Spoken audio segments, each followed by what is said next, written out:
Hi everyone, it's Lixi, and today I wanted to talk to you guys about some thoughts that I have concerning sketchbooks. So what you see right now is actually my most recent completed sketchbook, which took me almost a whole year to fill up. And I think that's a little bit ridiculous considering that this sketchbook has less than 40 sheets of paper. And upon completing the sketchbook, I asked myself that exact same question. Why has it taken me so long to finish it? And after doing some thinking and reflecting on my past, I realized that it hasn't always been like this. And to explain what I mean, I'm gonna take you all on a trip down memory lane back to when I was only 13 years old. So when I was 13, I had just purchased my very first sketchbook. And the idea of having a book that I could compile all of my drawings and sketches into was super exciting. So exciting, in fact, that I was eager to draw on it every single day.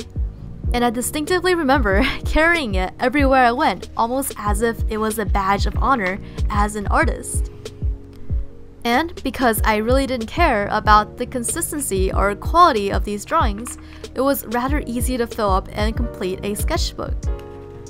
So within a couple of months, I was able to complete the sketchbook and purchase a new one that I started around the same time I started high school as a freshman. But around that time, people started asking me if I could show them my sketchbook. And I think that's where I started feeling a tremendous amount of pressure into making these sketchbooks look absolutely pristine and perfect.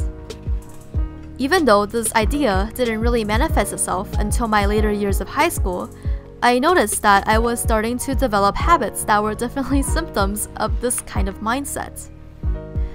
In that second sketchbook, I started ripping out pages that I didn't like or that I thought wasn't good enough to show other people. By the time that I was done with that sketchbook, almost half of the original pages were missing because I had previously ripped them out. And I think that really shows how powerful a single mindset can be, especially when you're very young and impressionable. So after I completed these two sketchbooks, I was eager to invest in better materials, which meant more expensive sketchbooks. I would buy from brands such as Moleskine or Lixizu 1719, and these sketchbooks were like $20 a pop. And in addition to their high price point, many of these sketchbooks were bound by needle and thread, which meant that I couldn't tear out pages without messing up the binding of the sketchbook. And I think all these factors just kind of came together, and I started developing this fear of drawing in my sketchbook. I wanted to make each sketchbook a finished piece, almost as if it was a perfectly selected portfolio. And that was definitely a hindrance to my creative process because I wasn't doing it to be creative anymore. Eventually, I fell into a repeating pattern of buying a new sketchbook, drawing in it for maybe a few pages, and then deciding that I didn't like it or it wasn't good enough to continue being my main sketchbook. And at this point, I was buying a new sketchbook maybe every other month, because whenever I saw a new or blank one, I would project this illusion that this is the one. This will be my perfect sketchbook that I could fill up and impress everyone with.